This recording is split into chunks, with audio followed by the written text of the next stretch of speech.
আজকে আমরা দেখব derivation of S equal V naught T plus half T square. Last ভিডিওতে আমরা একটা ডেরিভেশন শিখছিলাম, যেটা ছিল আমাদের V equal V naught plus এটি। তো এই সূত্রটা আমাদের এই ডেরিভেশনের কাজে লাগবে। তো শুরু করবো বেগের সূত্র দিয়ে। আমরা জানি বেগ v is equal to t x divide by dt, যাকে বলে স্বর্ণের পরিবর্তন হার। উপর ডি এক্স মানে স্বর্ণের পরিবর্তন, ডিভাইড বাই নিচের সময় মানে স্বর্ণের পরিবর্তন হার। তো আমরা সিম্পলি ডিটিকে ভি এর কাছে নিয়ে যাব, তাহলে লেখা যায় D X equal V DT.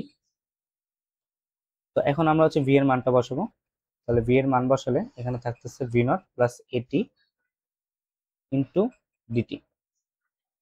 আচ্ছা, এবার আমরা ডিটিকে মাল্টিপ্লাই করে দিব ভি নট আর এটির সাথে। তাহলে এটাকে লেখা যায় V not DT plus AT DT.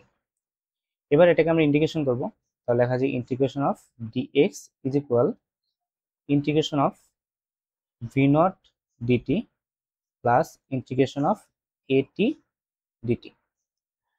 তো এবার এখান থেকে যেহেতু ভি নটটা ধ্রুবক, তাহলে ভি নটটা বাইরে বের হয়ে আসবে।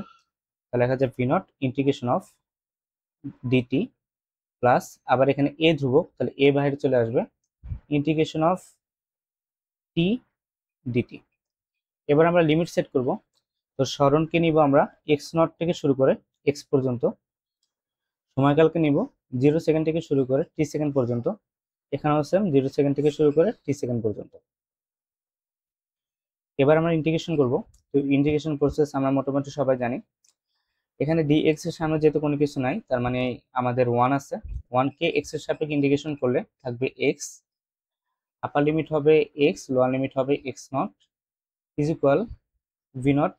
আবার 1 কে ডিটি এর সাপেক্ষে ইন্টিগ্রেশন করলে থাকবে টি, আপার লিমিট হবে টি, লোয়ার লিমিট হবে 0 প্লাস এ। টি কে ডিটি এর সাপেক্ষে ইন্টিগ্রেশন করলে থাকবে t square divide by 2, upper limit হবে টি, লোয়ার লিমিট হবে 0। এবার আমরা লিমিট বসাবো। তো লিমিট আমরা মোটামুটি সবাই বসাতে পারি। ফার্স্টে আমরা আপার লিমিট বসাবো মাইনাস দিয়ে লোয়ার লিমিট।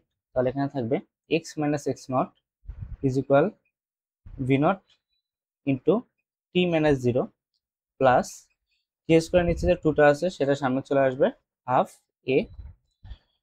টি স্কোয়ার লিমিট বসালে টি স্কোয়ার মাইনাস 0 স্কোয়ার বা 0।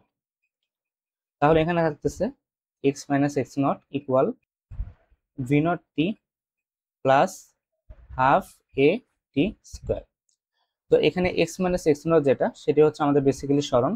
তাহলে এটাকে লেখা যায় এস ইকুয়াল ভি নট টি প্লাস হাফ এ টি স্কোয়ার।